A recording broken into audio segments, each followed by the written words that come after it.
최근에 제가 이제 라디오에서 내송교회 박주홍 목사님의 칼럼을 듣고 은혜를 받았어요. 그래서 제가 한번 찾아봤더니 국민일보 기사 칼럼에도 실려 있더라고요. 이 목사님이 이제 신학교 재학 시절에 이제 개강을 앞두고 참석한 개강 수련회에서 이제 아프리카 선교사님을 배웠습니다.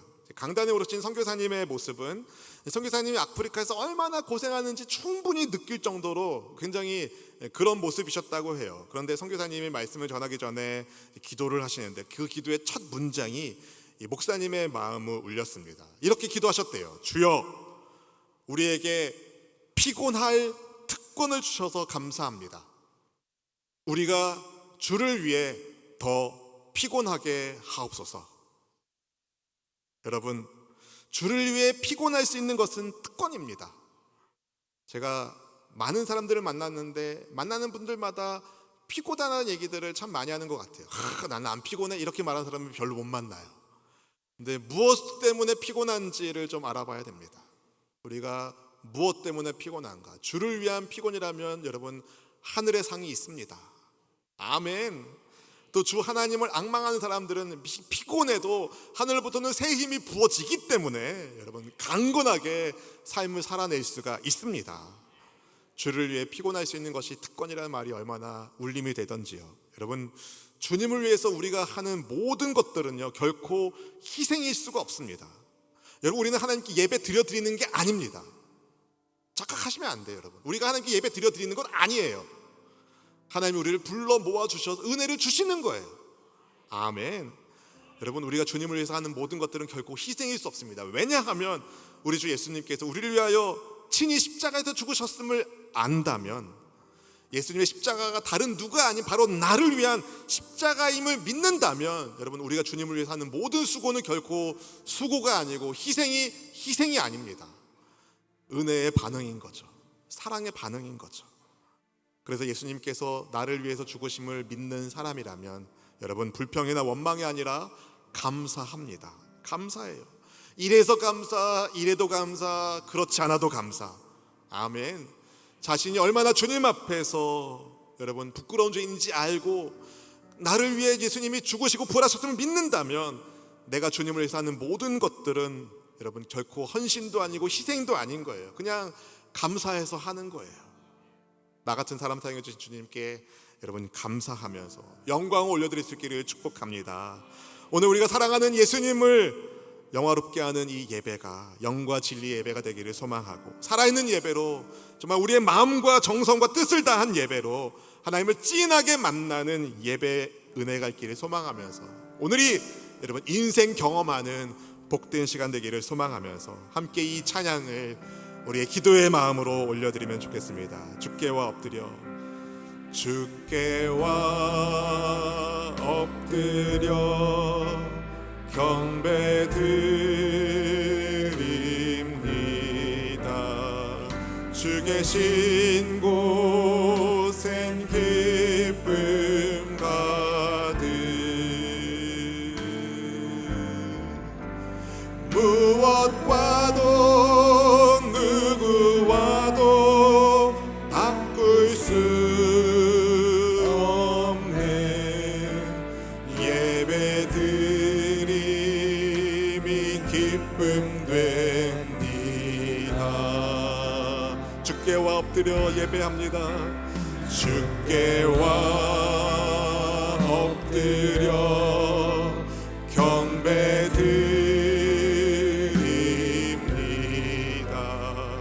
주 계신 곳엔 기쁨 가득, 무엇과도 누구와도 바꿀 수 없네. 예배드림이 기쁨 됩니다. 정말 그런가요? 무엇과도 누구와도 바꿀 수 없네. 무엇과도 누구와도 바꿀 수 없네. 사랑하는 주님께 예배드림이 기쁨 됩니다. 우리를 먼저 사랑하시는 주님께 사랑의 마음으로 예배드립니다. 주님의 특별하신 은혜가 우리와 함께하고 있음에 오늘 구별하여 귀한 시간 예배 가운데 주님을 만나 뵙기를 사모하오니 이 시간 이 자리를 성령 하나님께서 충만하게 주님의 영으로 채워 주시옵소서. 성령 하나님 온 마음 다해 환영합니다. 인정합니다. 초청하오니 주께서 다스리시고 주께서 예배를 주장하여 주시고 예배를 통한 주님과의 만남을 이루게 해 주시옵소서. 주님, 피곤하고 지친 몸과 마음 가지고 왔습니까? 무엇을 위한 피곤인지 깨닫게 하여 주시고 주를 위한 섬김과 사랑을 감당하는 데에 하나님 감사의 고백으로 반응하게 하옵소서.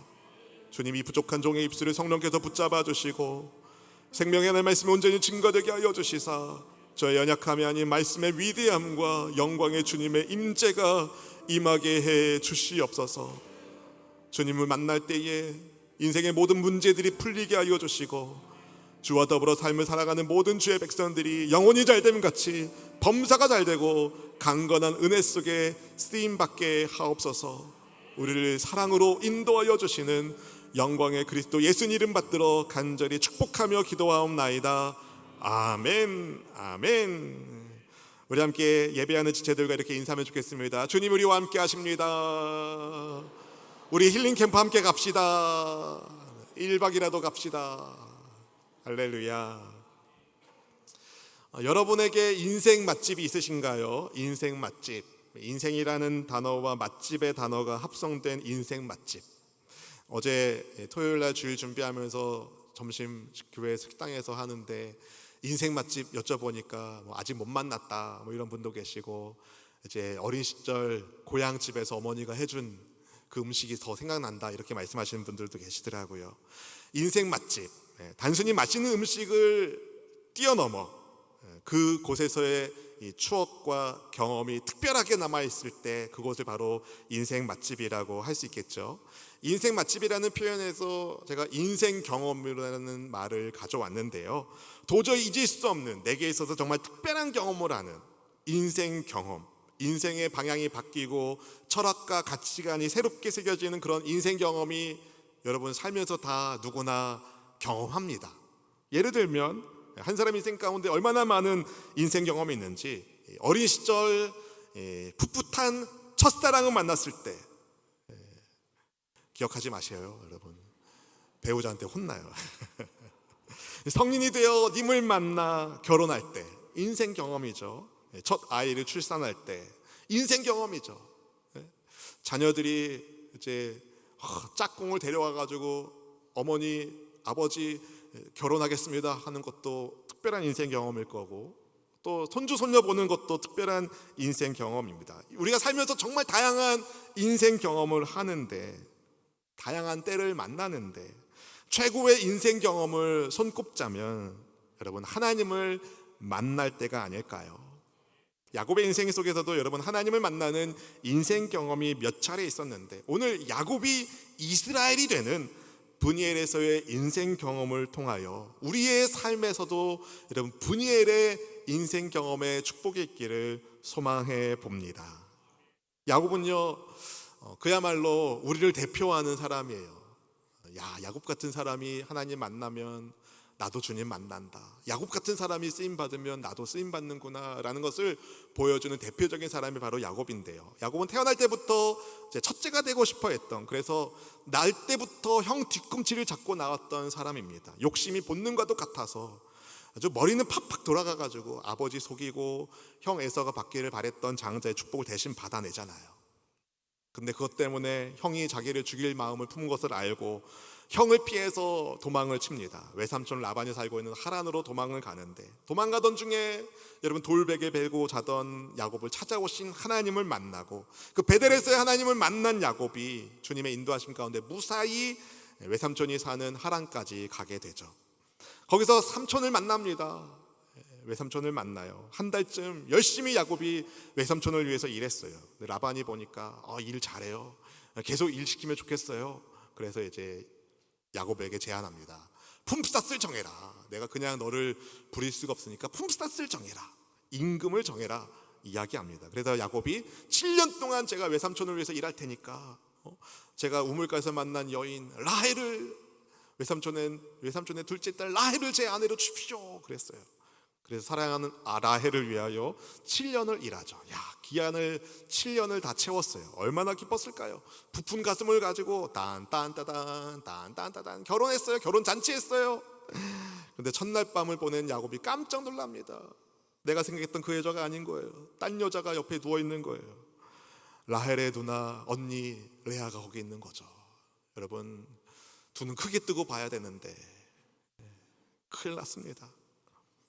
야곱이 외삼촌에게 따지는 거예요. 어떻게 저한테 그럴 수 있습니까? 그때 외삼촌이 씩 웃으면서 우리 집안에서는 첫째를 두고 둘째를 보내는 경우가 없어.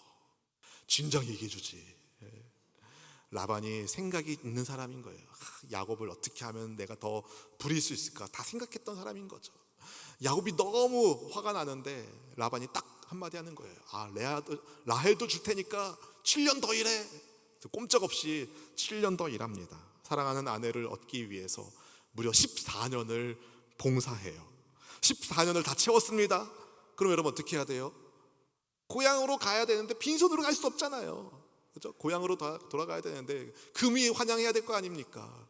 야곱이 6년을 더 일해요. 6년을.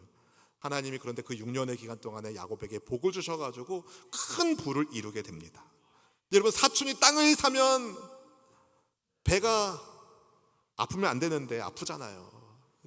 야곱이 큰 부를 이루니까 외삼촌의 눈빛이 좀 달라지는 거예요. 그리고 외삼촌에게 아들들이 있는데도 아들들이 말하는 게 좀 수상한 거예요. 왜냐하면 저놈의 야곱이 우리 아버지 재산 다 가져가서 부자가 된 거다, 이런 얘기를 막 하는 거예요. 그러니까 야곱의 마음이 편하지 않았겠죠. 그때 하나님께서 야곱에게 말씀을 주십니다. 고향으로 돌아가라. 창세기 31장 3절 말씀 같이 읽어보실까요? 야훼께서 야곱에게 이르시되 네 조상의 땅 네 족속에게로 돌아가라. 내가 너와 함께 있으리라 하신지라. 아멘. 하나님의 말씀을 듣고 야곱이 고향으로 가야겠다. 그래서 부인들 불러가지고 자초지종 설명하고 고향으로 갈까 했더니 고향으로 갑시다 해서 고향으로 가는데 몰래 가요. 다른 가족들이 알지 못한 상태에서 몰래 고향으로 떠납니다. 왜냐하면 야곱이 고향으로 돌아간다고 하면 야곱이 이뤄놓은 부도 가지고 재물도 가지고 갈 거 아닙니까? 그럼 야곱이 거기 남아 있어야 되는데 거기서 살고 죽어야 그 재물이 다 우리 쪽으로 넘어오는데 얘가 가져가면 우리 게 안 되잖아요. 그러니까 외삼촌이 막을 것 같은 거예요. 그래서 몰래 도망을 가요. 근데 이걸 알게 된 삼촌이 부하들을 이끌고 쫓아옵니다. 근데 하나님께서 야곱을 만나는 그 직전에 하나님께서 라반의 꿈에서 나타나셔가지고 한마디 하시는 거예요. 야곱 건드리지 마라. 너 건드리면 큰일 난다. 하나님이 경고하시는 거예요.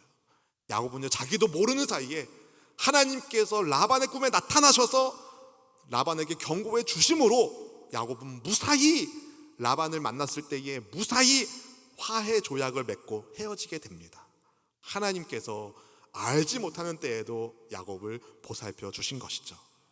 근데 고향으로 돌아가는 야곱에게는 정말 고민되는 한 가지 걱정거리가 있습니다. 형 에서와의 문제가 남아있는 거예요. 20년이 지났습니다. 20년 별것 아닌 세월이 아니잖아요. 20년. 한 사람이 성인이 되는 시간이 20년이잖아요. 그 20년 동안에 고향에서 어떤 일이 있었는지 소식을 주고받거나 그런 소식들이 전달되지가 않았어요. 20년이 지난 거예요. 20년이 지났는데 형과의 마지막 만남은 별로 좋지 않았거든요.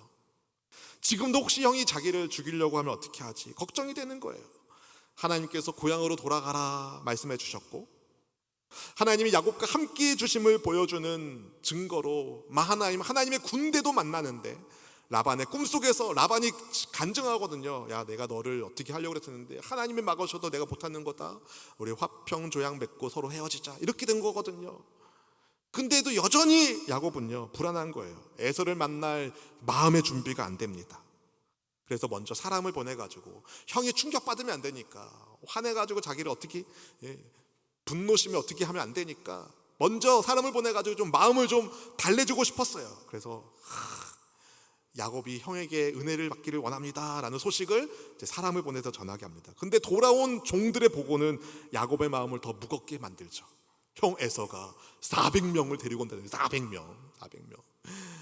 40명만 데리고 와도 그 환영식이 거창할 텐데 400명을 데리고 오니까 여러분, 들사람 에서가 키운 400명은 다 무기를 잘 쓰는 사냥꾼들 같은 사람인 거예요.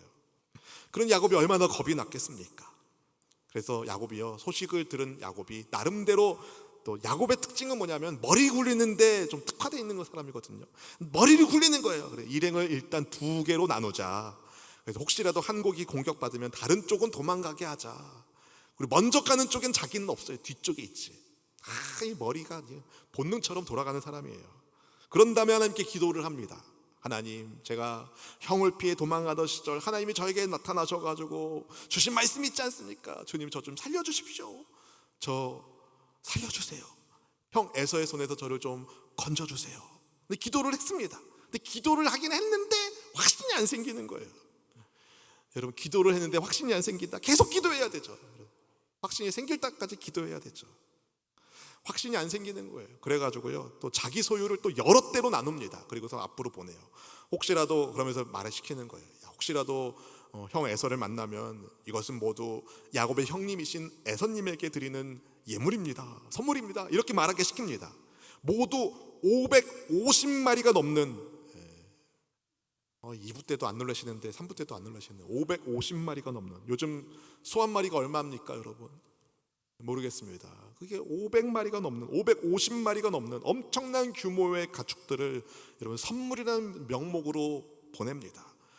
처음에는 막 화가 나가 했더라도 또 받으면 이게 뭐라고 이까짓 거는, 근데 또 나오고 들어오고, 에서의 마음이 좀 생각 좀 해볼까? 이 자식 좀 용서해 줄까? 막 이렇게 형의 마음이 좀 풀어지게끔 일종의 이제 뇌물을 쓰는 거예요. 뇌물을. 그렇지만 여전히 야곱은 자신이 없어요. 그래서 밤중에 일어나서, 형을 만나기 전날 밤에 밤중에 일어나서 먼저 가족들을 깨우고 먼저 보냅니다. 야복 나루를 건너가게 해요. 가족들 보낸 다음에 자기가 소유하고 있는 모든 재산들도 다 건너가게 한 다음에, 그 다음에 야곱이 혼자 남습니다. 오늘 본문이 그렇게 시작하고 있죠. 여러분, 왜 야곱은 혼자 남아 있었을까요? 이제 날이 밝아서 에서 형님을 만나면 어쩌면 죽을지도 몰라요. 그러면 그 밤은 야곱이 살아있을 때 보낼 수 있는 마지막 밤이에요. 마지막 밤. 아무것도 할 수 없는 상황 속에서, 부도 이루었지만 재물도 필요 없고, 그를 따르는 많은 사람들도 있지만 그들로도 마음의 위로가 되지 않는, 그 무엇으로도 야곱이 가지고 있는 마음의 부담을 해결할 수 없는 상황에서 야곱은 혼자 있었습니다. 그런데 그 밤에 하나님이 야곱을 신방 오세요, 찾아오세요. 본문 24절 말씀 같이 읽어보실까요? 야곱은 홀로 남았더니 어떤 사람이 날이 새도록 야곱과 씨름하다가. 여기서 씨름으로 번역된 히브리어 아바크는요, 두 사람이 맞잡고 빙글빙글 돌면서 싸우는 아주 매우 격렬한 레슬링, 치열한 몸싸움, 격투기를 의미합니다. 전체 스토리를 알면 여러분 나중에 30절, 31절 보면 분이엘, 하나님의 얼굴을 봤다 야곱이 고백하는 걸 볼 때 야곱이 자기와 씨름하고 있는 사람이 누군지를 나중에 알게 되지만, 여러분 밤중에 여러분이 강가에 있는데 누가 와서 씨름을 딱 걸어요. 그러면 이 사람이 누군지 어떻게 알아요? 그죠? 띵동 띵동, 누구세요? 네, 아래에서 왔어요. 문 딱 열었는데 씨름을 딱 걸어요, 누가. 그럼 여러분들 어떻게 해요? 미친 거 아니야? 이 도른 거 아니야? 이 사람 뭐야? 뿌리치지 않겠어요? 근데 야곱은요, 밤중에 누가 와가지고 자기와 씨름을 하는데 필사적으로 씨름을 합니다. 얼마나 하냐면 1시간도 아니고 2시간도 아니고 날이 새도록 해요. 와, 그러니까 여러분 진이 다 빠졌겠어요? 빠졌겠죠. 씨름을 하면 씨름할수록 야곱은 상대가 보통 사람이 아니라는 것을 깨닫습니다. 이게 내 운명을 결정짓는 씨름이구나라고 생각했던 것 같아요. 좀처럼 결판이 나지 않으니까 한참 씨름하는데 야곱과 싸우던 상대방이 야곱의 허벅지 관절을 딱 때리는 거예요. 툭! 그 소리가 납니다. 허벅지 관절이 부러졌어요. 25절 말씀 같이 읽어볼까요? 자기가 야곱을 이기지 못함을 보고 그가 야곱의 허벅지 관절을 치매 야곱의 허벅지 관절이 그 사람과 씨름할 때에 어긋났더라. 아멘. 여러분, 이 사람이 야곱을 이기지 못한 게 아니라 안 이겨준 거예요. 허벅지를 때려가지고 그 관절을 어긋나게 만들 정도면 보통 힘이 있는 사람이 아니잖아요. 허벅지 관절이 어긋났으면 여러분 어떻게 해요? 스톱! 타임! 부상! 씨름을 그만둬야죠. 왜 이러세요 여러분? 부상을 입었으니까 계속 씨름할 수가 없잖아요. 근데 야곱이요, 포기하지 않는 거예요. 부상당한 몸으로도 놓지 않는 거예요. 날이 새려고 하니까 이제 나를 가게 하라. 상대방이 얘기해 주는데 야곱이 말하는 거예요. 축복해줘야 갑니다. 축복해줘야 갑니다. 26절 말씀 같이 읽어보실까요? 그가 이르되 날이 새려하니 나로 가게 하라. 야곱이 이르되 당신이 내게 축복하지 아니하면 가게 하지 아니하겠나이다. 아멘. 야곱이요, 자기를 축복하지 않으면 못 간다라고 상대방을 붙잡잖아요. 야곱이 끝까지 날이 새도록 그와 씨름한 이유가 여기 나옵니다. 왜 야곱은 날이 새도록 씨름을 하고 있습니까? 따라해볼까요? 축복받으려고 씨름하고 있는 거예요. 못 갑니다. 나를 축복해 줘야 갑니다. 어느 순간에 야곱이 깨달은 거죠. 나와 씨름하고 있는 이분은 나를 축복할 수 있는 하나님께서 보내신 사자구나. 깨달은 거예요. 근데 여러분 한번 생각해 보잖아요. 야곱이 받기를 원한 축복은 무엇이었을까요? 우리는 축복하면 뭘 생각합니까? 저를 축복해 주십시오. 무슨 축복을 원하는 거예요 야곱은요? 이미 부자가 된 야곱이 저를 축복해 주십시오. 제가 지금 부자가 됐는데 더 큰 부자가 되게 해주십시오. 구하는 축복입니까? 아니면 제 허리 여기 관절 나갔는데, 허벅지 관절 나갔는데 이거 고쳐주시는 축복을 주십시오. 치료를 위한 축복을 구합니까? 아니죠 여러분. 야곱은 부를 구한 것도 아니고 건강을 구한 것도 아닙니다. 야곱은 무엇을 구하고 있는 것일까요? 창세기 32장 11절 말씀 같이 읽어보실까요? 창세기 32장 11절입니다. 내가 주께 간구하오니 내 형의 손에서 에서의 손에서 나를 건져내시옵소서. 내가 그를 두려워함은 그가 와서 나와 내 처자들을 칠까 겁이 나기 때문이니이다. 아멘. 여러분, 에서와의 만남을 앞에 둔 야곱이 간절히 원하는 축복은 여러분 불안과 염려, 근심하는 삶에서 벗어나는 축복입니다. 다른 말로 야곱이 구하는 축복은 따라 보실까요? 하나님의 보호하심. 아멘. 여러분, 하나님의 보호하심의 축복이 여러분의 길을 주님의 이름으로 축원합니다. 여러분, 부자가 돼도 건강해도 하나님이 보호해 주지 않으면 축복 아닌 거예요. 축복 아닌 거예요. 하나님이 보호해 주시지 않으면. 부자가 되면 뭐합니까? 건강하면 뭐합니까? 하나님이 보호해 주지 않으면 그 인생 미래가 없는데, 여러분 하나님이 보호해 주신 것이 최고의 축복인 거예요. 그렇게 자기를 축복해 달라는 야곱에게 하나님의 사자가 이름을 묻죠. 네 이름이 뭐니? 너의 이름이 뭡니까? 여러분 몰라서 물어보는 게 아니죠. 여러분 몰라서 물어보는 게 아니에요. 하나님의 사자가 야곱에게 이름을 묻는 것은 야곱 스스로 자기 정체성을 뭐라고 해석하고 있는지, 뭐라고 보고 있는지를 물어보는 거예요. 그때 야곱은요 자기 이름을 야곱입니다 라고 이야기합니다. 야곱입니다.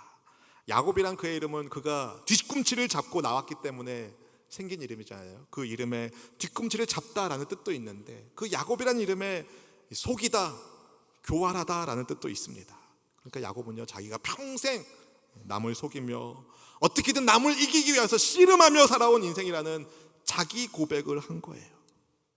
20여 년 전에 야곱이 고향에 있었을 때 형 에서가 받을 축복을 받아내기 위해서 야곱이요 에서처럼 꾸미고 아버지를 만납니다. 목소리를 들어보니까 야곱 같은 거예요. 이삭이 보니까. 이삭이 물어보죠. 네 이름이 뭐니?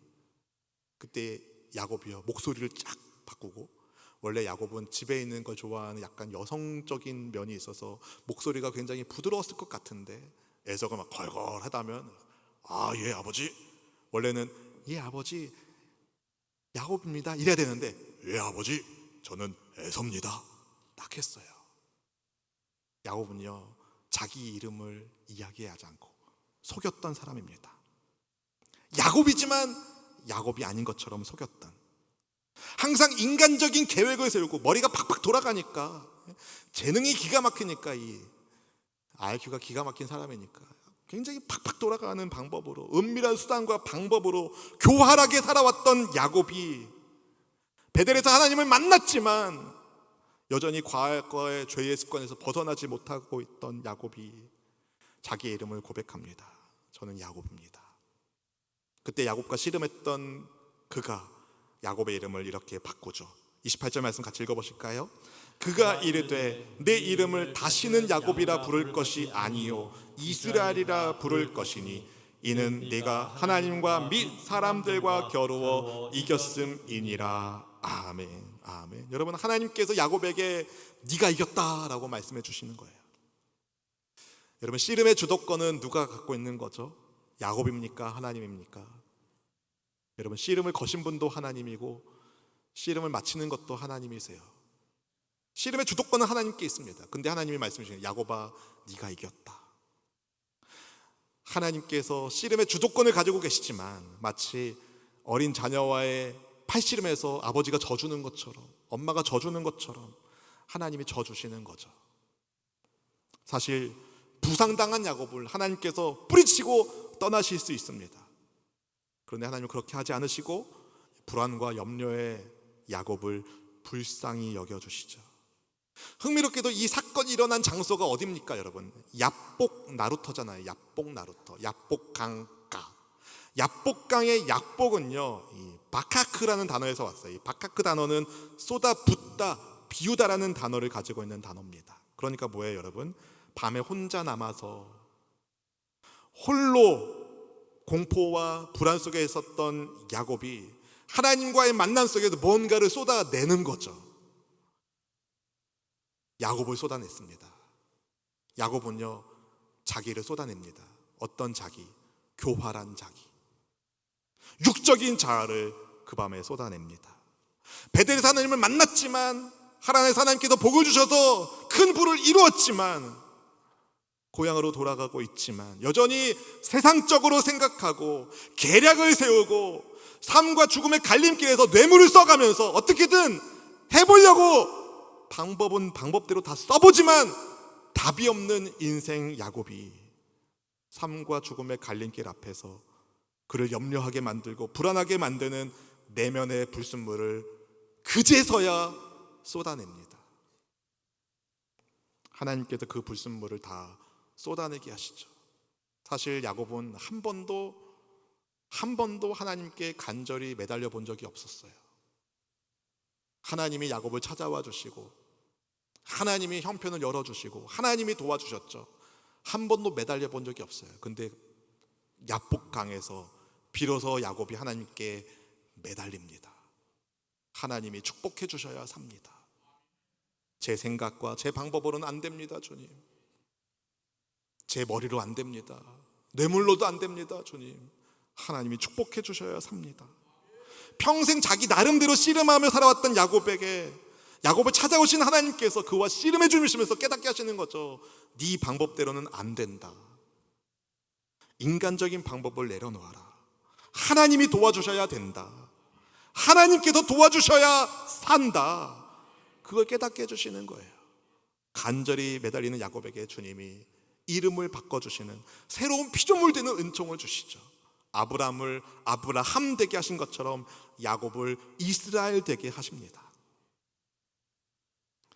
뒤에 보면은 이스라엘로 이름 바뀌었지만 여전히 야곱으로 부를 때가 있어요.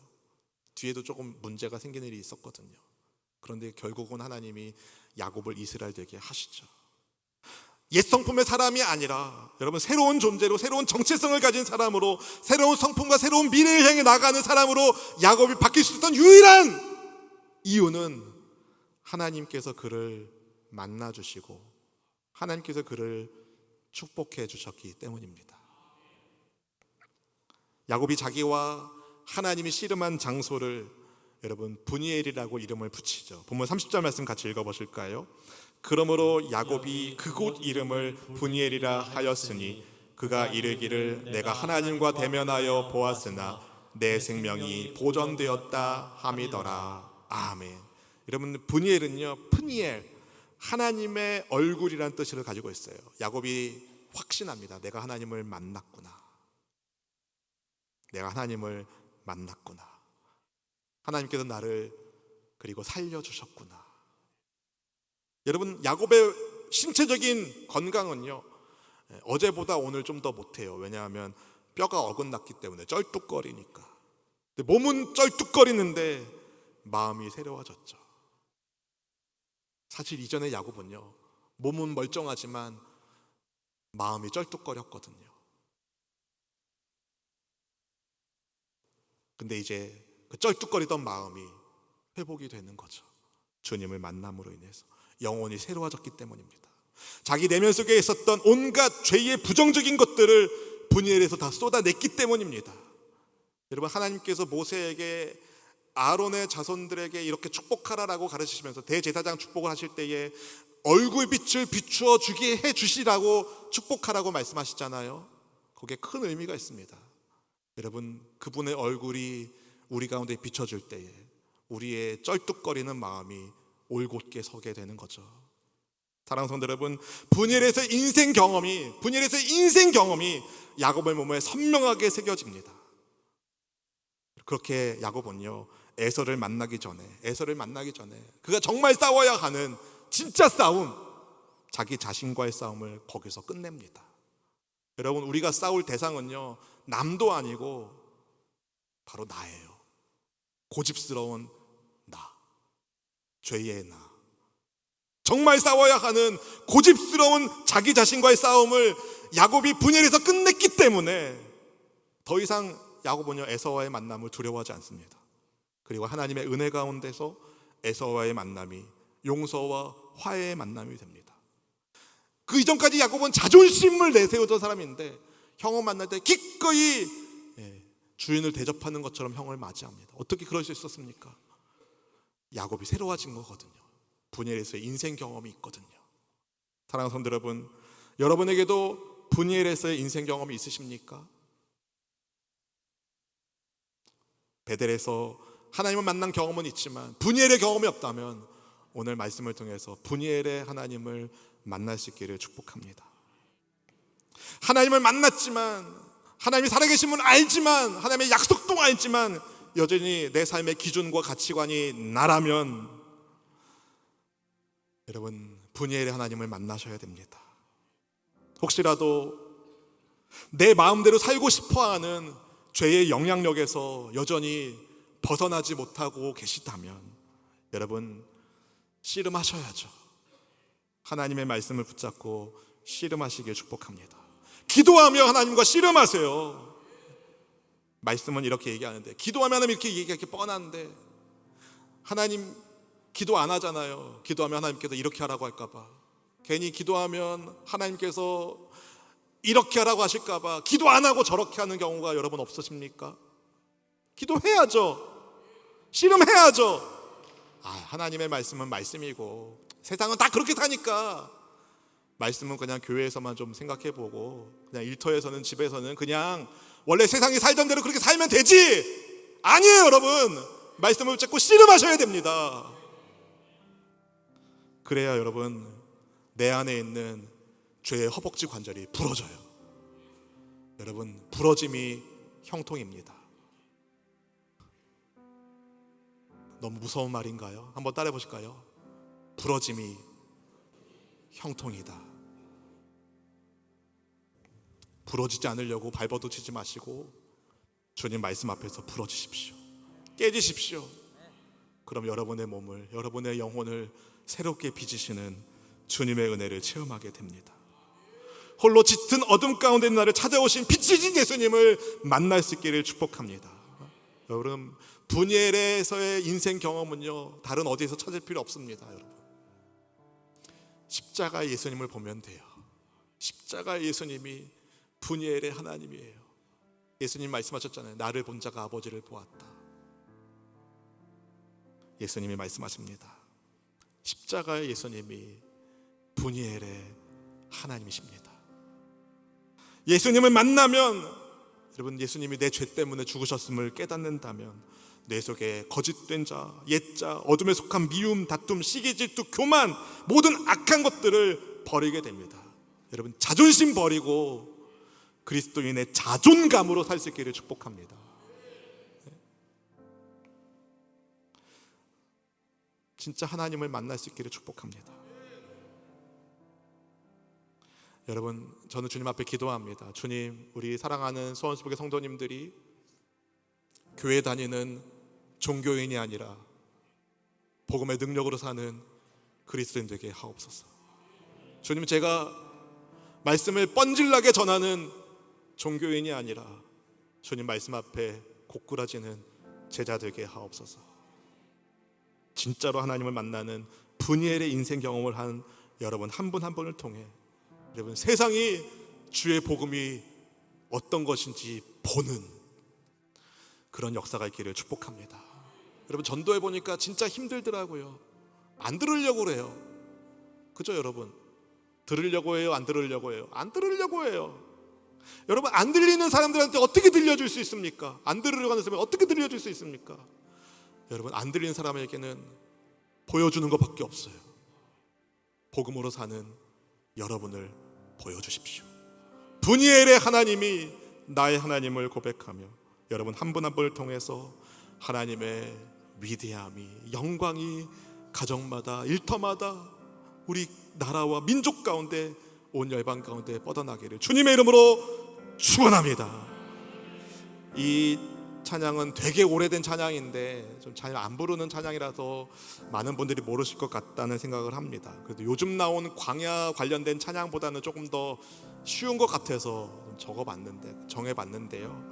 이 가사가 이래요. 광야를 지날 때, 시험을 당할 때, 어려운 순간에 인내하라. 주 너를 흔드사 감추인 어두움 드러내 주시리. 인내하라.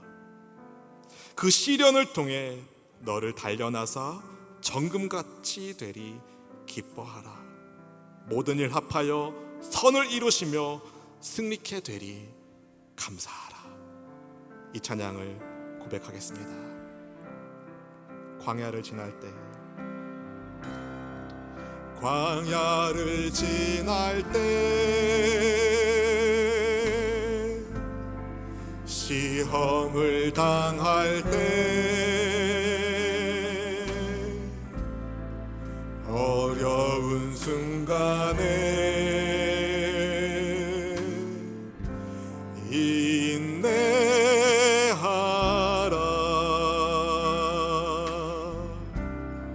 주 너를 흔드사 감추인 어두움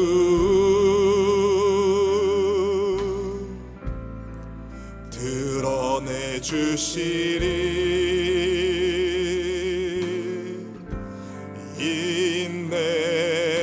인내하라. 우리 2절 찬양할까요? 광야를 지날 때, 시험 당할 때, 광야를 지날 때,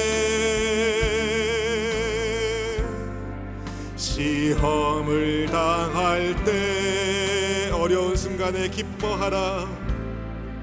어려운 순간에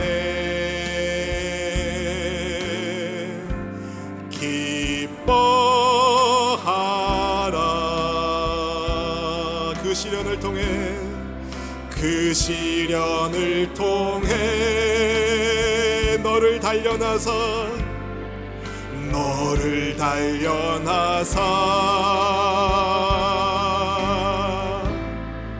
정금같이 되리.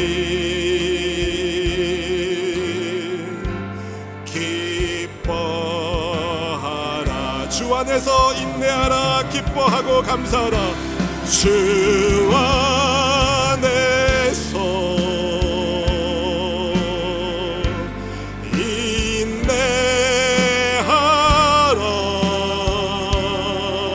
인내하라. 기뻐하라.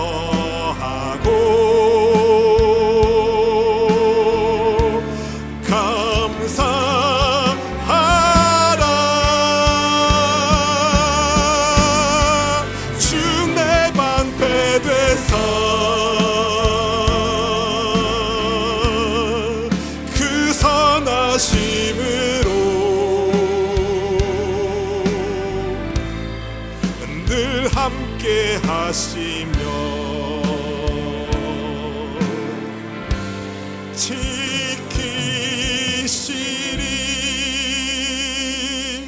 이 시간 함께 같이 기도하기 원합니다.